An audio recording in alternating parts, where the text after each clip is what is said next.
Welcome to The Winning Hand, the podcast about Marvel Champions, one card at a time. My name is Boomguy. Thank you so much for letting me be your guide through the world of Marvel Champions. I am joined today by a first-time guest by the name of BoardGameLawyer. Welcome, sir. Thank you. Thanks for having me. How are you? Doing good. Doing really good. All right, Yep. Good. I'm also joined by LazyTitan. What's up, man? What's up? Not a first-time guest. Nope. But I'm here too. You are also here. All right. Well, we have a jam-packed show. I think I say that a lot, but we got a lot going on today. We are going to read a few new Apple Podcast reviews. So if you left one, you might hear yours. We are going to meet our first-time guest, BoardGameLawyer. We're going to talk about what we've been playing recently. Then we'll get into the card of the day before finishing with a couple of decks that we brought to share. So that's a lot. So before we start all of that, let me just again say and remind everybody that if you have not yet done so, the easiest way to support the show is to take a few seconds and rate and review us on whatever platform you listen on. If you've already done that, thank you so much. In that case, if you could just tell somebody else who may not have heard about our show that we're out there, and then they can listen and enjoy it too. That's easy enough. I will stop begging for your engagement and move on to the show. As I mentioned, we have BoardGameLawyer here today, and I wanted to take a few minutes to meet you. So before we do that, I'll let you introduce yourself and tell us who you are and what you do here and where we can find you. Sure. BoardGameLawyer. I have a YouTube channel and a Twitch channel. Use it occasionally. I hang around the Discord, typically the MCM Discord, hang out in the Critical Counters corner, Winning Hand corner of that Discord. So, yeah. All right. Well, awesome. I got a couple questions for you that we ask of all of our first-time guests. So the first question we always ask is, at what point in the game's life cycle did you join the game? Okay, so it was in 2020. It was in the summer of 2020, and it was right whenever Hulk was being released. So I knew of the game prior to that. But I had already been playing a solo Marvel game, which was Marvel Legendary. Logged probably thousands of games of Marvel Legendary.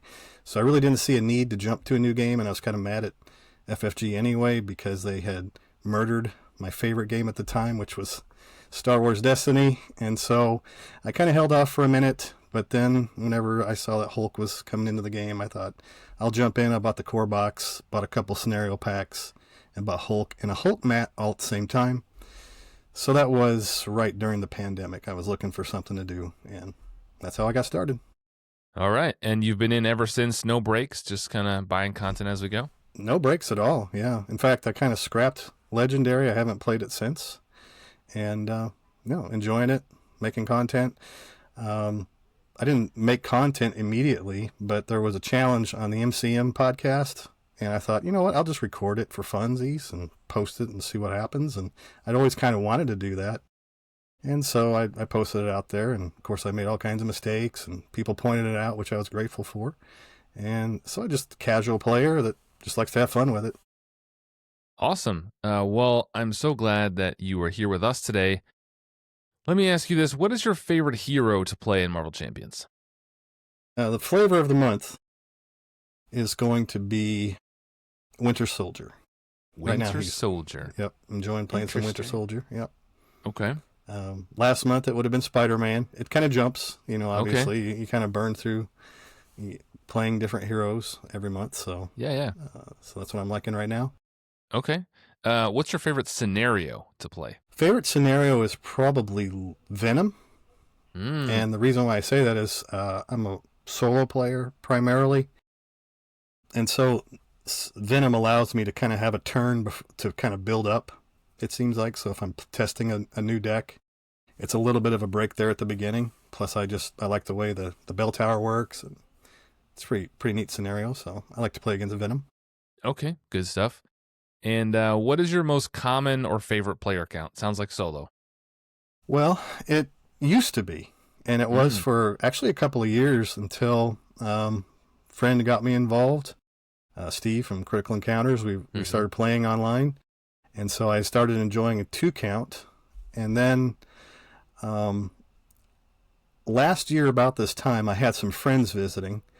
and I decided I was going to introduce them to the game. And so we set up a core box game, and in the end, they didn't want to play again. And I realized why, because I did a lot of quarterbacking, and I realized I kind of like playing 3 hands because that's what I ended up doing during that game. So I kind of ruined it for my friends, but I found a new way to enjoy it. So now I went from being a true solo player to like playing 2 or 3 handed now solo. Oh, wow. So that's my favorite way to play now. Okay, awesome. Yeah. And what's your favorite aspect? That has been a merry-go-round, because historically in card games, I've always been kind of an aggro player. And so initially I thought that would be like my jam to play aggression, but it wasn't. It was actually my least favorite one right out of the gate to play, because I was trying to play with Hulk. Right. As a new player, so I played Spider-Man, and I thought, okay, I got Hulk. I want to play with Hulk. So I got slaughtered by Rhino and Abomination, and I thought, what is this? And I just didn't jive with it. So I liked Legendary or Leadership first, and then I joined the Solo Champions League, and I started liking Justice. Because in the Solo Champions League, you get more points if you clear the board and knock out all the... So I found that Justice was better that way. And then Protection really ramped up. And so I started to love Protection. That was my favorite. But now I've come full circle. The Aggression is now my favorite way to play. So okay, there we go. He comes back to the light eventually. It just seems like with more and more content that supports aggression in the way that I like to play it, that now it's right where I want it. And so somebody like Winter Soldier's perfect for that, right? So that's aggression has gained a lot of believers this last year or two. I think it's really come a long way. It's become probably my favorite aspect as well. And I used to also not like it, but it's really grown a lot. So I'm happy to see that. Like, I think like all the aspects are now viable. They all have multiple different play routes and styles and archetypes. So the game just goes from strength to strength. Well, thanks for introducing yourself and letting us get to know you a little bit there. Now I'm going to let you get to know some of the people who follow the People's Podcast and read some of these wonderful reviews. So if you left a 5-star review, this may be you that you're listening to yourself here.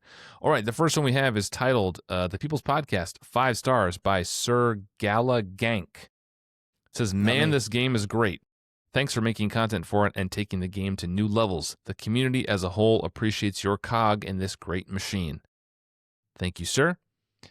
We have another one here. Always interesting, always a hoot, 5 stars from Brother Benedict.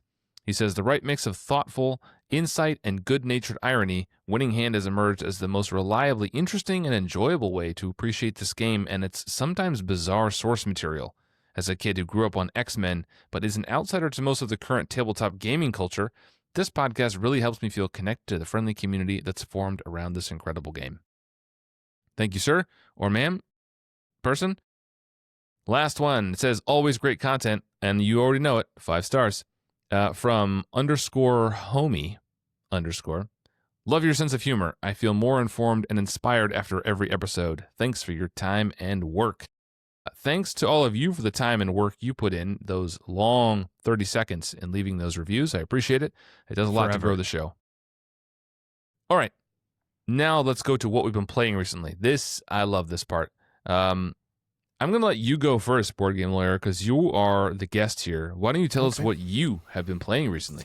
Yep. So for the last few months, I have been, as I mentioned, I kind of went back to playing early stuff, core box. I actually went all the way back to the core box because I kind of missed that initial burst at the beginning, particularly in multiplayer. So I scaled it all the way down to core box and then started gradually adding heroes to the game. And so playing multi-handed is it feels like a completely different way to play the game. And so that's what I've been doing. And then just recently I decided that I would take, because I typically play standard. And so I decided to take Captain America and Winter Soldier through all of the campaigns on Expert. And so I made it through Red Skull, and now I'm stalled out on Escape the Museum. I've lost like 4 or 5 times. I can't believe it. Yeah. I mean, I thought that was going Yeah. to be the easiest scenario in the box, and I just keep getting swatted back down because it's in Expert. It's just exponentially harder. And so, but I'm going to stick it out, and I am trying to follow the rules in the book, which is to not change my deck in between, because that is one of the rules in the Galaxy's Most Wanted that is unpopular, and I think a lot of people ignore. Even I did for a long time, but I'm trying to follow that Expert rule and trying to be true to the way that it's written. So it's making it harder. It's taking time, but hey, it's what I do. It's my hobby, so I just take my time and have fun. Yeah, there's no reason to rush it. That's cool. And they have some decent synergy together. And they're both like such good all-rounders. Just pretty good. Yeah. Yeah, team-up card is good. Yeah, it is very good. Yeah, you play that as much as you can.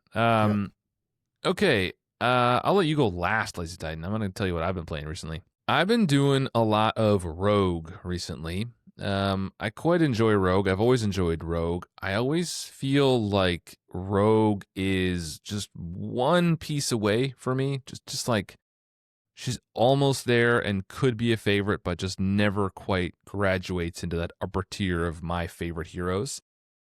I've been messing around with a bunch of different builds. My favorite way to play her is to like get her stats up and ready and do stuff. I love her jacket. It's a little flexible. I've been leaning into some different builds, trying some Wakanda stuff to mess around with that, with the Dora Milaje package, which has been working fairly well. I think I may publish a deck on that at some point soon, but I haven't yet.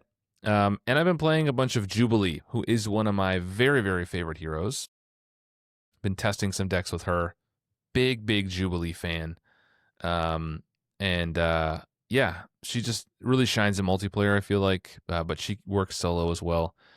Not getting sick of her anytime soon.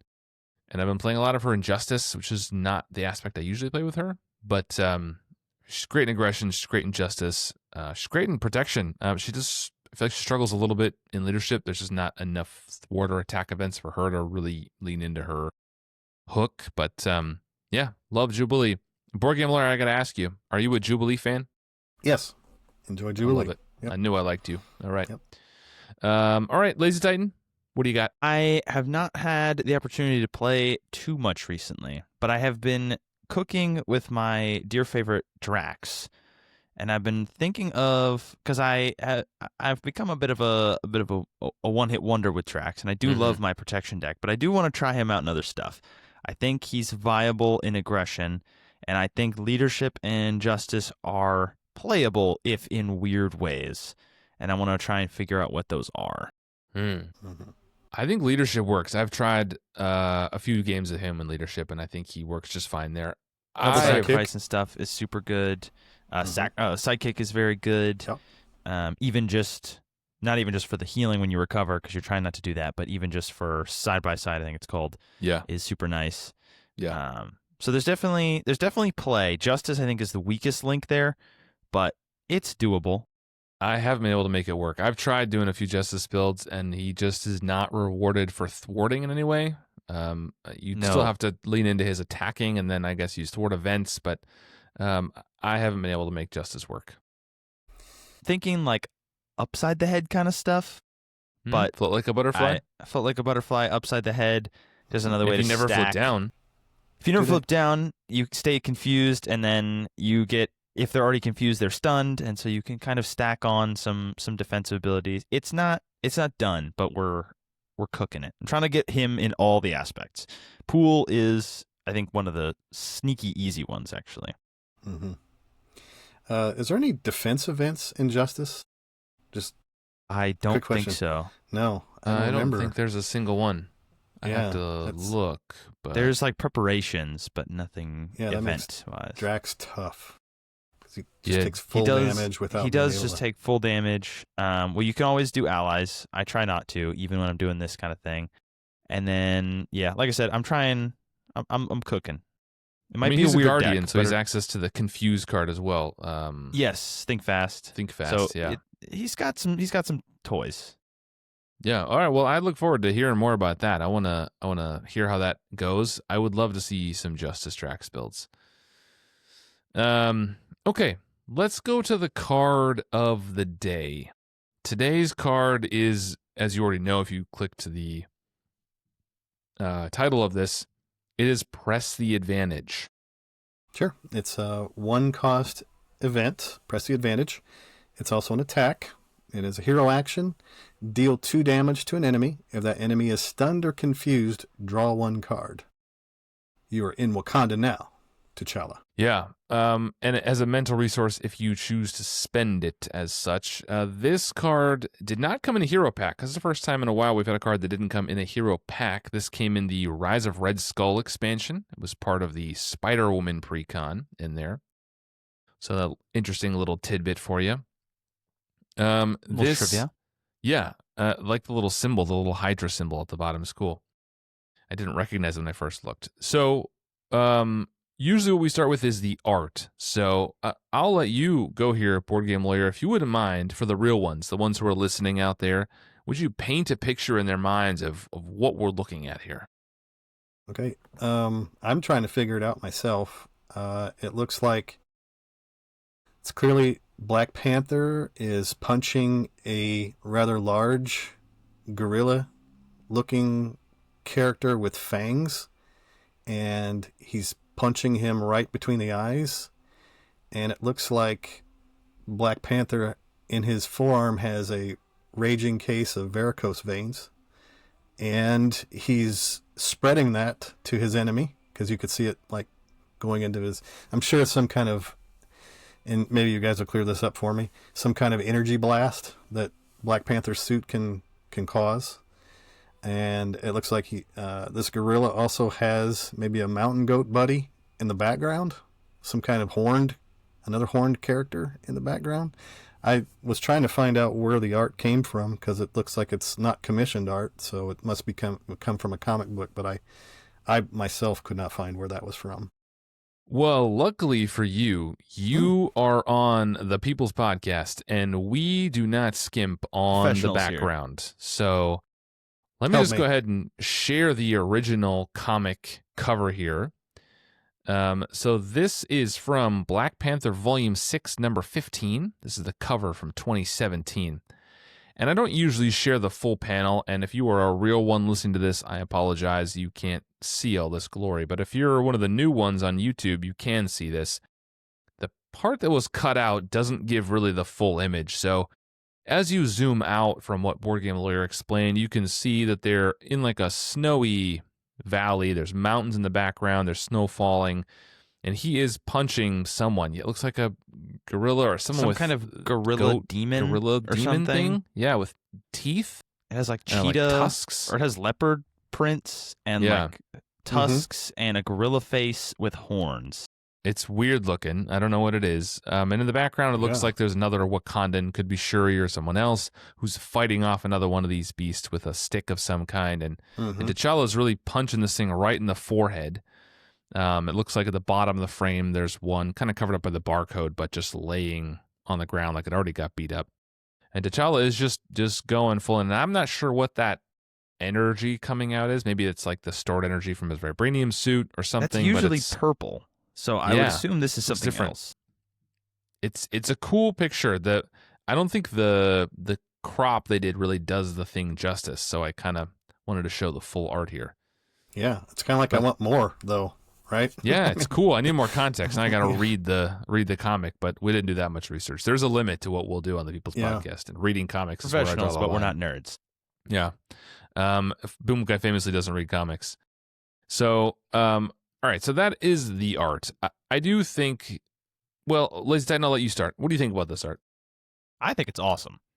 All right. I think it's super cool. Go on then. I still don't know what's happening, even after looking at the comic art. And yet I still think it's cool, and it still makes me want to play this card every time I see it. I'm always like, oh, cool. Black Panther, he's not on a lot of cards. Good to see him out there. And he's Press the Advantage is a cool title. It feels like a fun aggression card. It feels like leans into that more tactical style of aggression that we've been kind of leaning towards rather than just like pure rage. It's got a mental resource, which is a big up for it in most aggression decks because you're playing, it lets you spend it for hone technique. So just having more of those is good. I want to play it because it looks so cool, even though I don't really know what's happening. And I think it's awesome.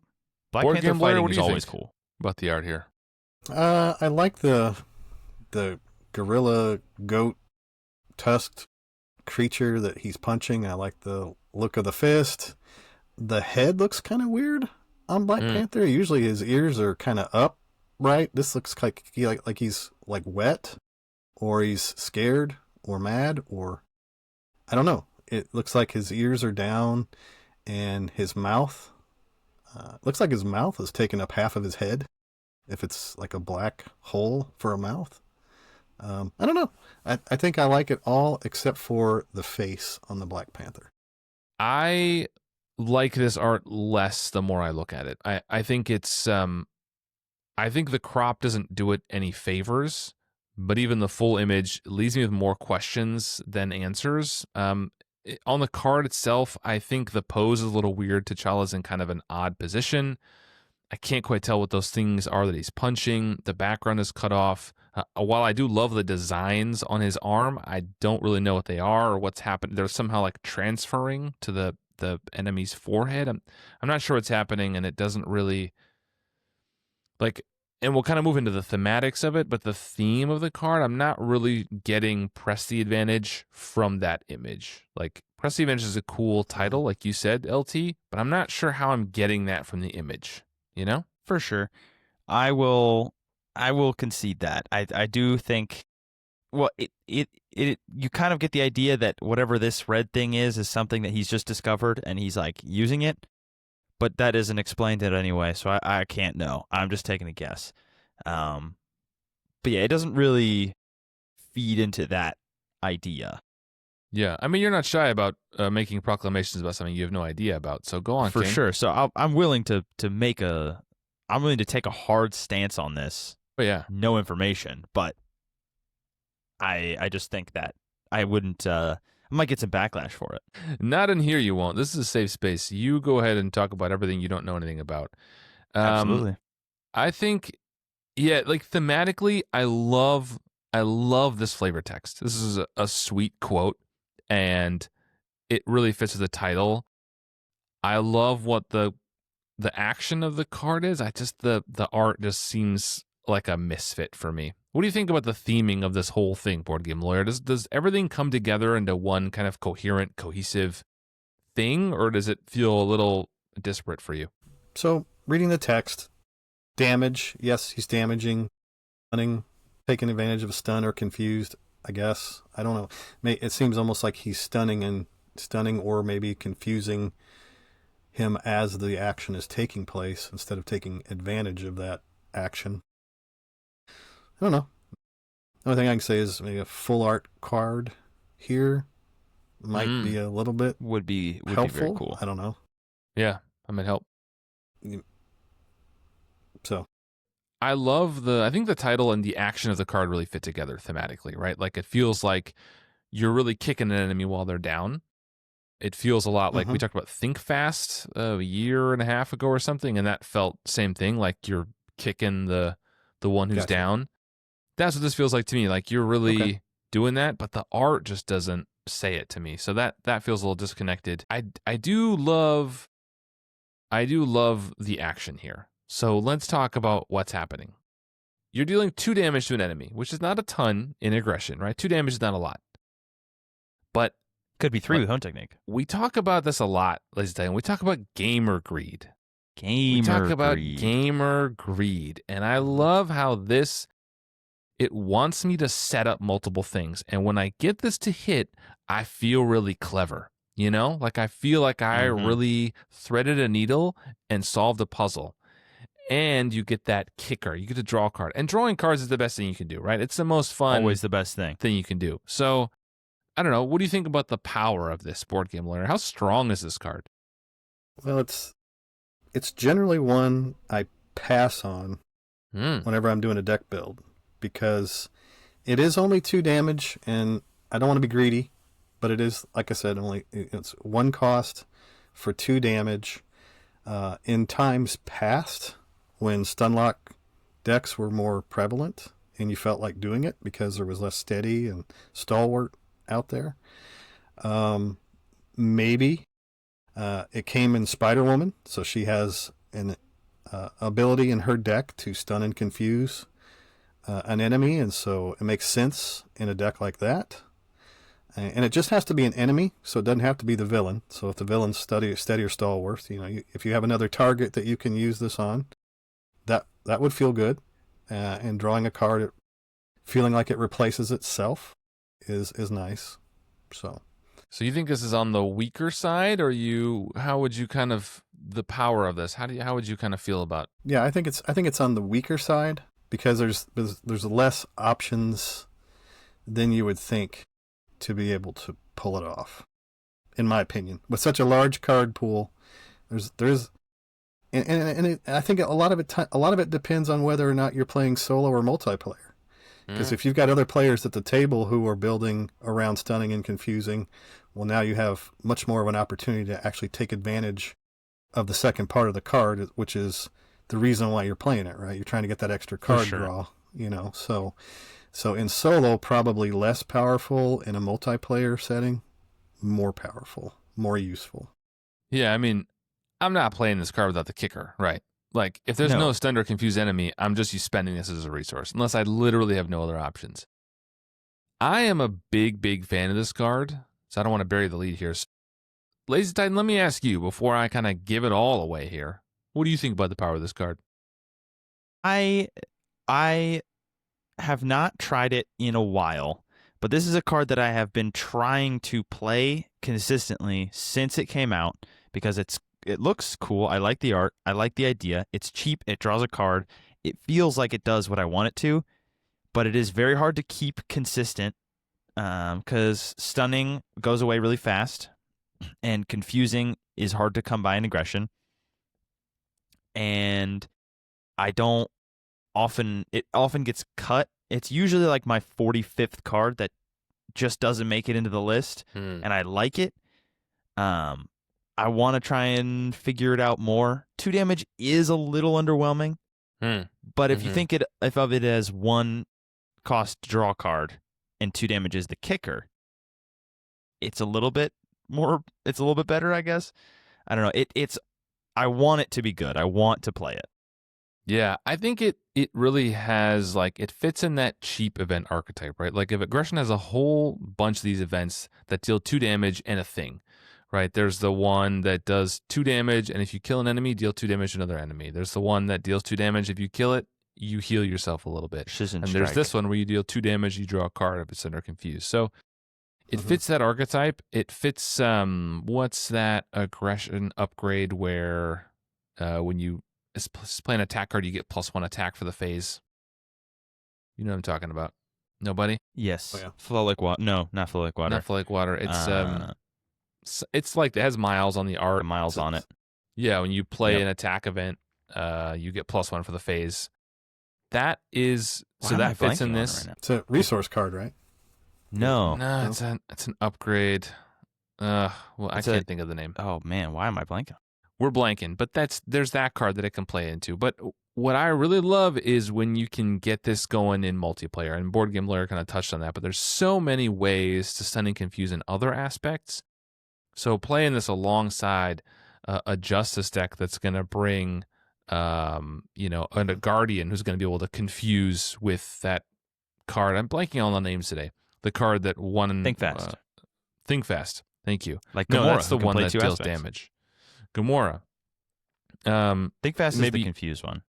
Think Fast is the confused one. Maybe you're playing with Nick Fury and he's got Prism Dust out there, and the minion's going to come in and get confused. Maybe you're playing with a protection player who's got Iceman out there, and a minion comes in and gets stunned. Maybe you're playing with a Jubilee player who has a ton of status, is going to hit the villain, and you're going to deal 2 damage. Maybe you're playing with a float like a butterfly. Someone at the table can play that on you, on the other Justice player, so you can increase that damage to be more. So I think there's just so many ways.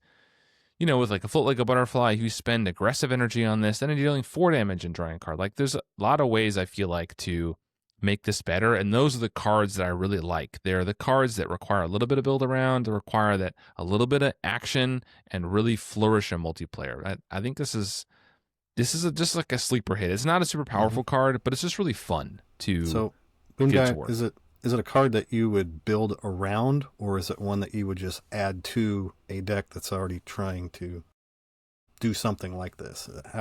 What's your thought on that?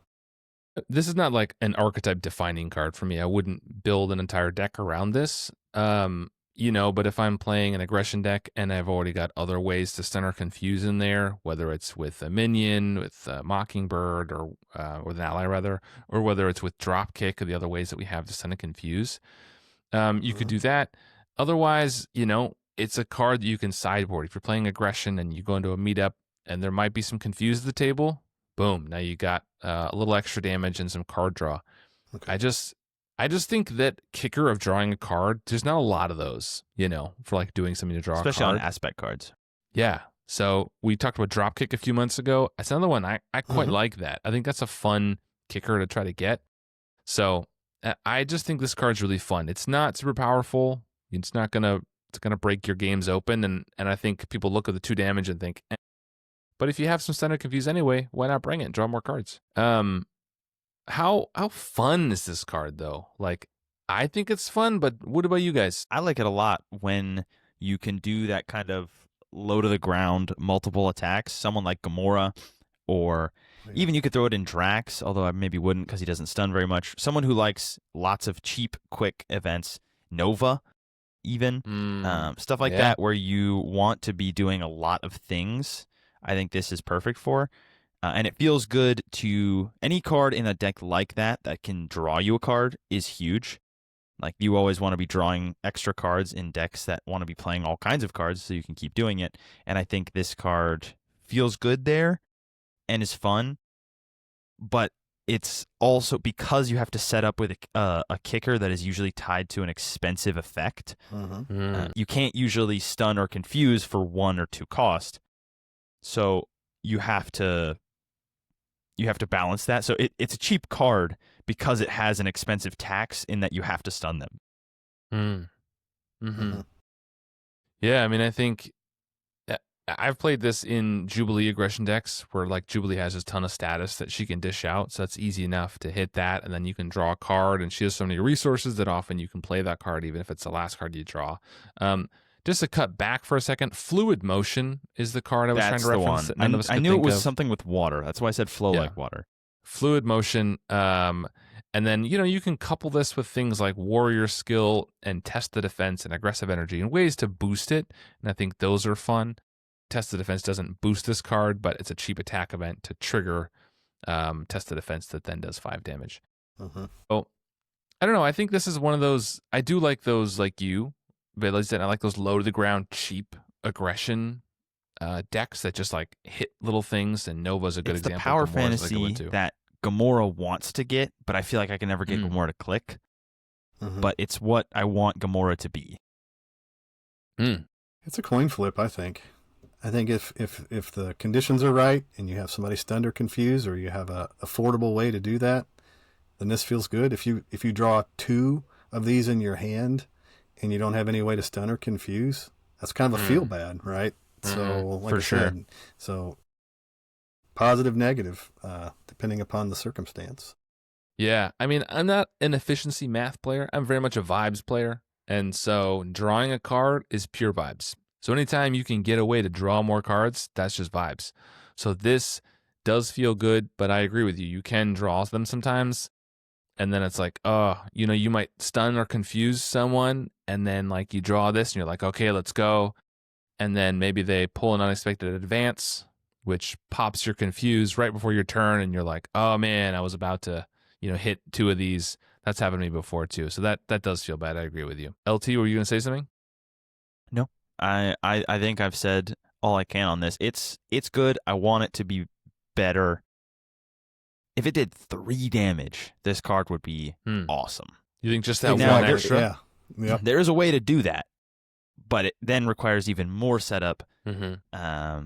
But with Hone Technique, if you have a ton of mental resources, you're playing someone like Ironheart, this card doesn't feel as bad.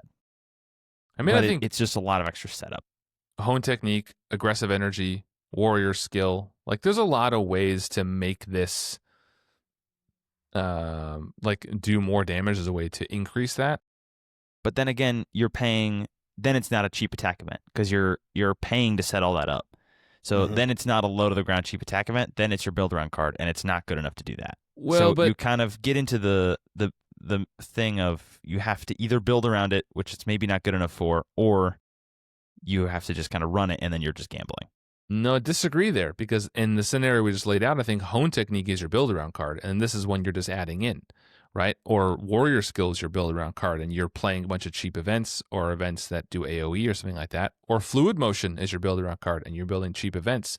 And if you're trying to get cheap events and aggression, and this one draws you a card. In most of those cases, I think this card gets cut before the deck is finished. Because I think if you're playing a Fluid Motion deck, maybe is the exception. But if you're playing a Hone Technique deck, this is not top of my list of aggression events that's going in there. If you're playing a Warrior Skill deck, this does not do damage to multiple targets. This is not at the top of that list. It's just like, it's like fourth best at everything, and I only need 3 events. Yeah, and I whenever I look at this card when I'm building a deck, I'm just thinking to myself, it's a 1 cost 2 damage card. That's all you can really count on, is that you're going to spend 1 to do 2 damage. If you just so happen to get an enemy stunned or confused, now you get to draw a card. But yeah, I think if you, like you said, if it was 1 cost for 3 damage, now we're playing. Because, you know, like you said, you don't do the math. You don't like doing math necessarily, but when you start thinking about how much is 2 damage worth, is it worth 1? And you start looking at other cards like, you know, Drop Kick that costs 3 to do 4, and you get to draw a card. So it's, you know, it's per pound, it's more damage, but it's also another card. You know, so super efficient card draw card. Yeah, spend 1 to draw a card. Yeah. And do a kicker, but if you have to hit it, and because the tax is there, like if this card said deal 2 damage to an enemy, if this is not the first attack you played this round, draw a card, then we're cooking, right? But that's just a totally different card. But if if it's more leans into that event of playing lots of things, I'm way more down for this card. Yeah. But Stunning Confusing is often not compatible with playing lots of cards, and this wants you to do both. I steer away from cards that have the word if in it, because there's always a string attached. It's like you have to do something in order to do something, and my chances of doing something to do something are rare, it feels like, in a 40 card deck. So but I mean, again, we just came out of the holiday season. You know, it's the new year now, and we all can think back to the days before Christmas when we watched, Charlie Brown's Christmas, the 1965 classic, and we can all remember the scene where Charlie Brown goes to pick out a tree for his play, and he gets the sad tree that needs a little love that maybe everybody forgot about. And in this metaphor, I'm Charlie Brown, and Press the Advantage is the tree that I went to get. I'm famously the one who likes the cards who need some love. This is a rock. I think in this metaphor, you're Charlie Brown and this is the football, and you're really going for it, and then you just don't get it. And I think you're missing the force for the football here. I don't think this is. I want it to be good. I really do. I wish I played it, but it's just not there. So then you're Lucy in this one. You're pulling the football away. No, I think Stalwart is Lucy in this one. I think you go for your cool thing, and then someone says, "Oh, let's play Thanos," and your deck is ruined, and then it's just okay. I guess I'll have a nothing card.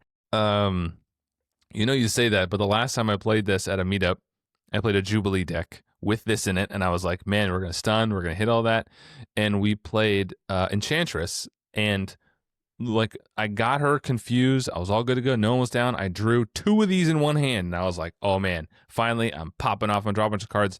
And on that turn, she flipped that stupid crown that gives her Stalwart, and there goes my confuse. And I was like, "Last time this card I sucks." played this card, I was playing Black Panther with you playing Black Panther in PvP. Yeah, it was great. We were doing Float Like a Butterfly, and that was our combo because they have a lot of attacks. Yes. And then they lined up. The villain or the leader we were given was Captain Marvel, who punishes you for attacking her multiple times. And then I just immediately didn't play this card for a game. Yeah. I think. Unless the enemy is stunned or confused, this is never the card you're going to play. And unless the enemy is constantly stunned or confused, in which case you don't need 1 for 2 damage. You just are going to win anyway. If this hits every time, that you didn't need it. And if it doesn't hit, it was bad. I mean, okay, then tell me, LazyTitan, is this a classic Boomguy trap card? Am I falling in love with a card that isn't very good and convincing myself to use it? I think you absolutely are, but I can see where you're coming from this time. I do also want to play this card. I want it to be good. I want it because it's cool, and I like the feeling it brings, but I don't think it's actually doing all the work that you think it is. So between the two of us, though, you're the one who looks at it and says, I wish this was good, but it's not. I'm not playing it. And I'm the one who looks at it and says, I wish this was good, and then keeps playing it to gaslight myself into convincing that it's good. It's like when I play Falcon. I keep playing Falcon. He's terrible, but I keep doing it, and every time I hate it. That's a different thing. I think you might just be a masochist. I don't know. And I'm the one who's just here patting you on the back, Boomguy. Yeah. It's all right, Dang. Okay. Man, you can play the next flying hero will be good, I promise. I got some questions for myself that I need to, talk to a therapist about, but that's not what we're doing right now. Okay, so I think we've kind of talked about how powerful and fun this is. Why don't we transition to final thoughts, and I'll let you go first, BoardGameLawyer. You're the guest here. Why don't you give us a rating from 1 to 10, 5 being true neutral. 5's not failing. It's right in the middle. It just means an average card. Where would you give this?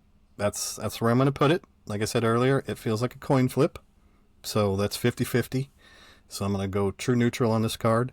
Prior to you mentioning that we're going to talk about this card, I think I would have gone further down on the spectrum. But after looking at it and thinking about it and building around it and playing with it, I find that I'm having more fun than I thought I would. But it's dependent on the build, right? All right. So it's I'll take build dependent. So I'm going to say true neutral, right down the middle, 50-50. You are gunning for this card like you got money on it.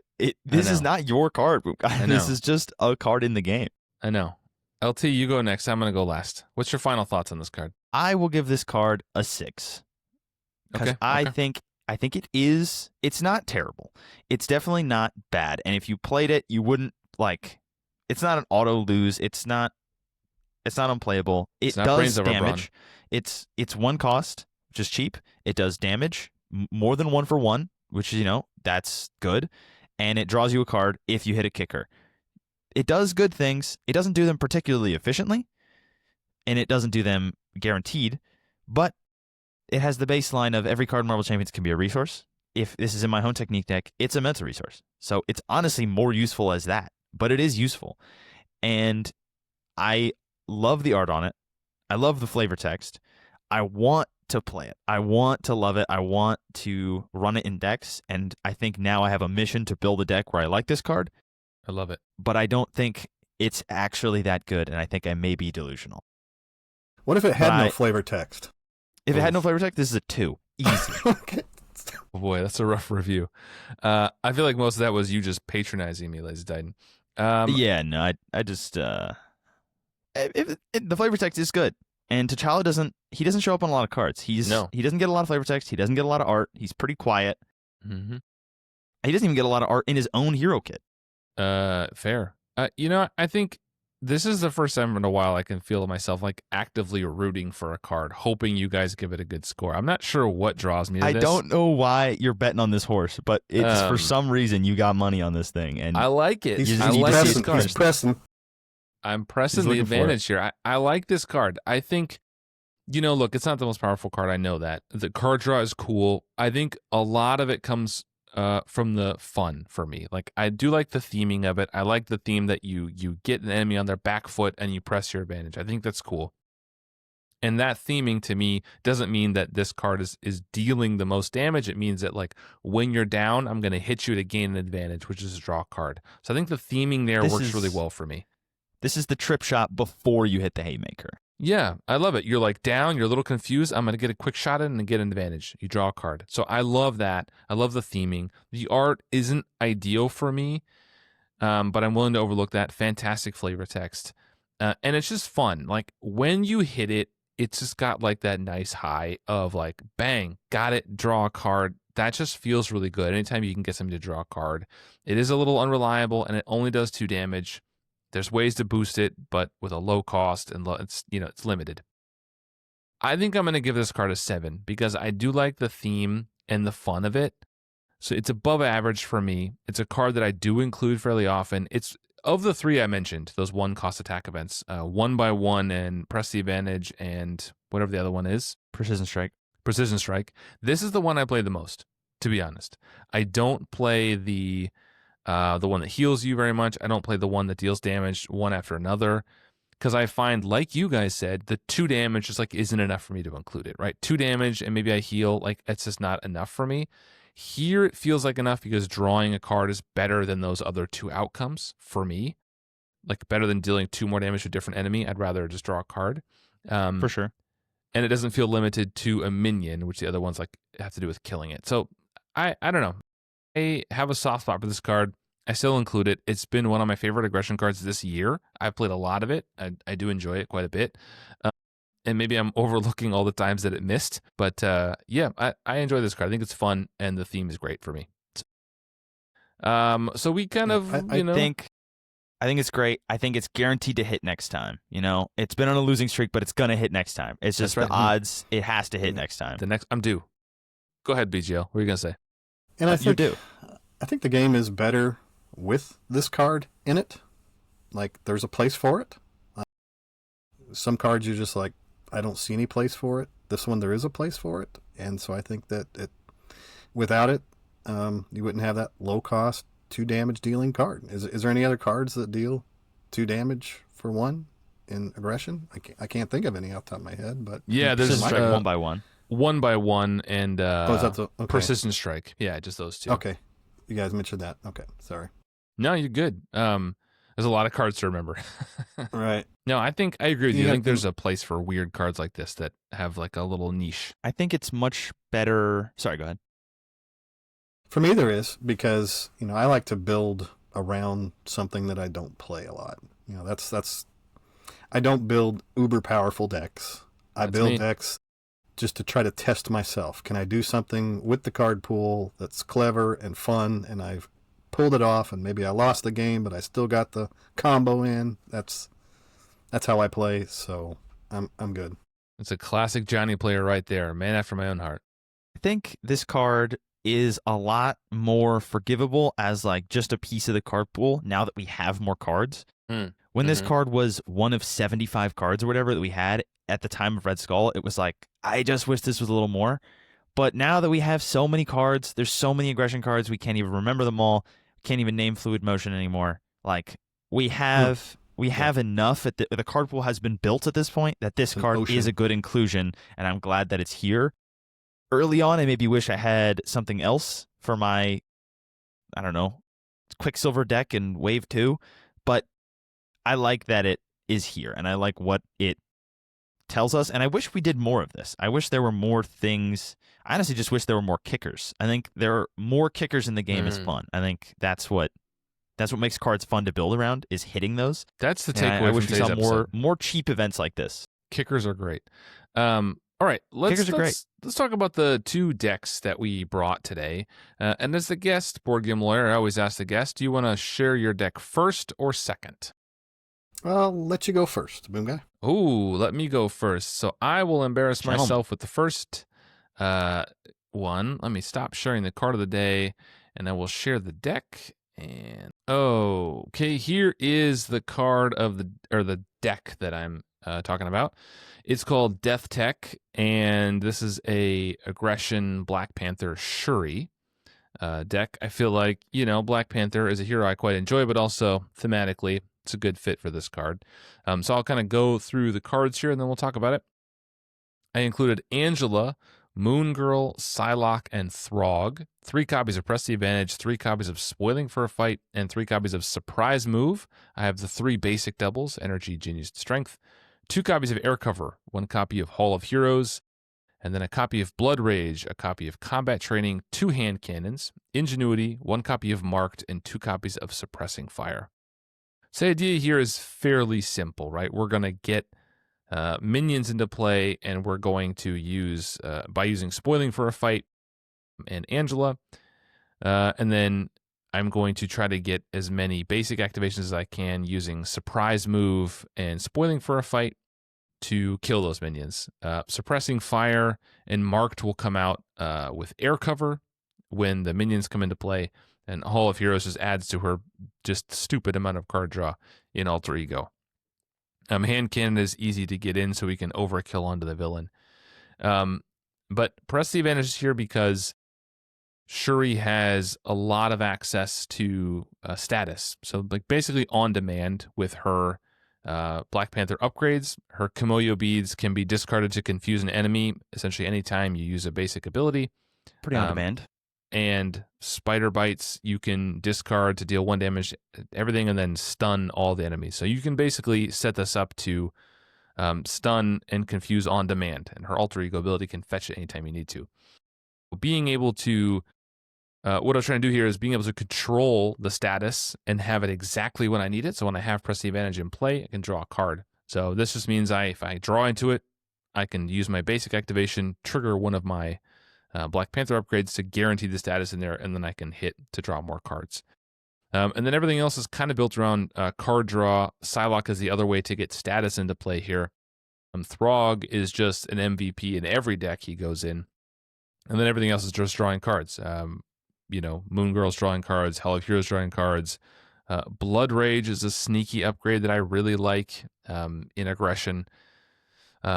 And it's easy to use a basic attack and then, add to it with the Black Panther upgrades to make sure you get that card draw.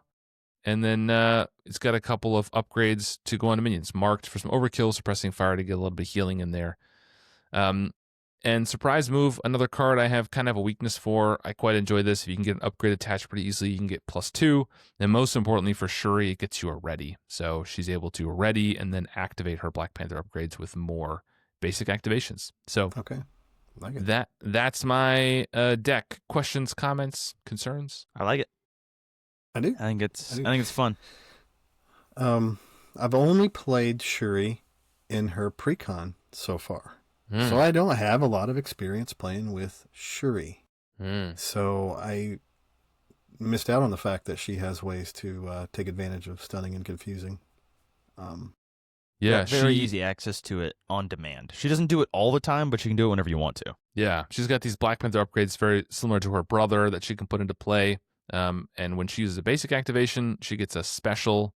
She triggers one of the specials, and then she can always discard the upgrade to get a bonus special. So you can always make sure you have some status whenever you need it, which is nice. You can just use the Kimoyo beads. If you need to flip down and you're playing solo, you can just on demand get that confuse, press the advantage for a little extra card draw, then flip down and draw a million cards. So unfortunately, originally I also thought that air cover was, when I found out it was a tech, I was very excited that Shuri could tutor air cover, but it is a support and she can only tutor tech upgrades. So that little piece of my plan fell apart, but it's still a great inclusion here because she has to pull those upgrades out. So cool. That is my deck. And right. I will stop sharing. I will have a link to that deck and Board Game Lawyer's deck when this episode, if you're listening to this, you can already find it in the description of the podcast or the YouTube video. Let me open up here. All right. Board Game Lawyer, would you please read your deck or describe it to us and we'll talk about it? Sure. I call this Winter Stun Confuse Draw. Play on Winter Widow Soldier Spy. Yeah, Soldier Spy. And so what I've included in my deck is a copy of Agent 13, Angela, Mockingbird, Nick Fury, OG, Professor X, Spider-Girl, 2 copies of Bring It, 2 copies of Dropkick, 1 Looking for Trouble, 3 Press the Advantage, Boiling for a Fight, of course all the Energy Genius Strength, Power of Aggression. Card 41 and 42 is Assault Training. Government Liaison, Hall of Heroes, Helicarrier, Man on the Wall, Martial Prowess. So those are my inclusions to get to 42 cards. I'm normally a 40 card guy, right? So 42 here today. I love it. ways to stun is what we're looking for. So I've included in the deck Mockingbird, Professor X, Spider Girl, Drop Kick ×2, and Electrical Discharge as part of his kit, which allows him to stun. Also, ways to confuse included in here are again Professor X and Silent Infiltration. Ways to find enemies to stun, so like Boomguy included Angela. Also looking for trouble, spoiling for a fight, and also Safe House 30 is a way to go find those targets. The benefit of using, of course, we're looking for card draw. So if we're going to theme this deck around trying to draw cards, let's draw some more cards. So that's why Nick Fury's here, Bring It's here, Dropkick's here, Hall of Heroes, Safe House 30, and Winter Mask. These are all cards that are either part of his kit or cards that you can include. Cybernetic Arm can be used to pay for Press the Advantage. And it also adds that extra damage. So now we're doing 3 damage. And it's costing us the arm, which is one of the reasons I really like Winter Soldier and Aggression, since he pays for those attack events. Also, we have the Helicarrier, Martial Prowess. These are another way to pay for without using a card as a resource. I included Agent 13 with hopes to be able to ready Safe House 30 in a single turn. So, if you use her, Agent 13, to thwart or attack, you can ready a shield support, which is Safe House. So if you're in alter ego form, you can do it again, get another enemy out there on the table, get another card draw that we're looking for. That's just for funsies, right? So I again include 2 copies of Assault Training. So it's hoped that, since I built this entire deck around Press the Advantage, that if I have Assault Training and I decide that I'm going to flip over into alter ego form, that I can start drawing those back or pulling those back into my deck. And then, of course, we've got Black Widow, who also pulls you back an attack event. So there is a possibility that you could play in one deck pass, Press the Advantage 8 times if everything lined up correctly and you're able to do so. So whether or not that's a good thing, I don't know. But I'm just doing it to have fun, right? So yeah, that's the point. So that's what this is. This is built completely around Press the Advantage. And so we've invested everything into trying to draw up the cards, trying to do the stunning, trying to do the confusing. Winter Soldier has an awesome way to get his economy going. Drop Kick is a card that I really like that I rarely ever include. But again, this is on theme because you're drawing cards with it if you're paying for it with those fist resources. Also stuns people. Stuns people. Sets up the next set of the combo. Sets it Stuns. up. So I took this through the core box. Okay.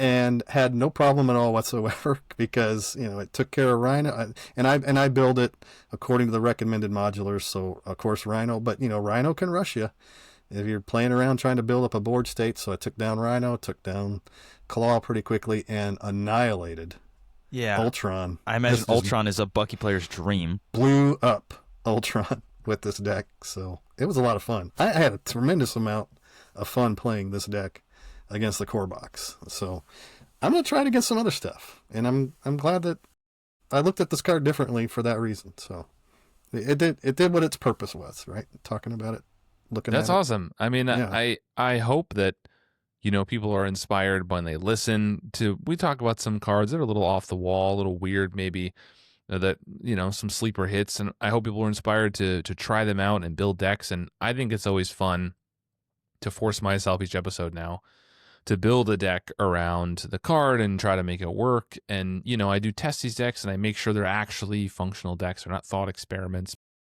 They are, but they're also tried out. So, no, it's cool. I didn't think about Winter Soldier as a possible hero for this, but he has a lot of great synergy. The arm right away should have jumped out at me. Like, you just make it 3 damage right off the jump. Like, that's great. Yeah, and the Agent 13 Safe House is pretty clever. I never realized the Safe House was shield, or it didn't dawn on me, and that's a clever way to get more minions and draw more cards. So is the Helicarrier, if you need it. True. Or Government Liaison, should be, right? Yeah. No, is Man on the Wall shield? No, well, that would be cool. I guess it's the same as but it does help pay for things, right? So there's some expensive cards in there, and you get a lot of minions on the Bucky table. For sure, Yeah. No, that's cool. Thanks for sharing that. That's awesome. Yeah, thanks. All right. Well, that is kind of all of it for today. So, do you want to remind everybody where they can find you if they want to check out your Twitch and your YouTube, Board Game Lawyer? Sure. It's if you just type in Board Game Lawyer in YouTube, you might be able to find me. I've got a few videos there. That's Marvel Champions and a few other games that I've featured over the years. You can catch me just about every Tuesday evening playing Marvel Champions with my buddy Steve over at Critical Encounters on his Twitch. Okay. So that's a Critical Encounters Twitch. We typically try to either play whatever they talked about that day on Tuesday is whenever their show comes out, and so we try to build something around what they're talking about, or we'll take on a challenge that FFG's put out there for us, or if somebody wants to challenge us with some kind of scenario, we're happy to do that too. And also Daniel joins. Different members of the community have joined us on that, and we play on Octagon. Steve and I live 1,000 miles apart, so it's not like we can just throw cards on the table together. And I've tried it over Zoom and things like that before, and I just can't see the cards well enough on my screen to be able to play it cards on the table, unfortunately. So, but yeah, that's where you can catch me, and in Discord. I'm usually hanging around there. Board Game Lawyer, or on some Discords it's BGL. If people knew me from Star Trek card game years ago, it's Lord Ducat. So that's me also. I have many handles. So Awesome. Yeah, we've all been on the internet for a long time, so we've evolved over the years. Awesome. Well, thanks for joining us, man. I appreciate you being here. Thanks for talking about this card. And thank you both for not panning it completely. I was really rooting for this one. But yeah, it did its thing. It did all right. Yeah. Yeah. Kicked the football. Any final thoughts from you, LT, before we go? I was just thinking about using Tigra because she has such easy access to stun. Mm-hmm. But well, why didn't you build a deck? You know, genius doesn't come when asked. You know, genius appears when it arrives precisely when it means to. So Okay. Have you been playing Tigra? I have enjoyed Tigra quite a lot. I tried her at the con, MCDC. She was she built her very similarly to my, I guess, famous Nick deck now. It was very much, my first instinct was correct to not collect minions, but just cycle them. She's definitely very strong. She draws a lot of cards, and has a ton of money. But she's a good time. Yeah. All right, Joe. Well, thanks everybody for watching and listening, and we will see you in the next episode. Bye, everybody. Later. Bye, everybody. Take care.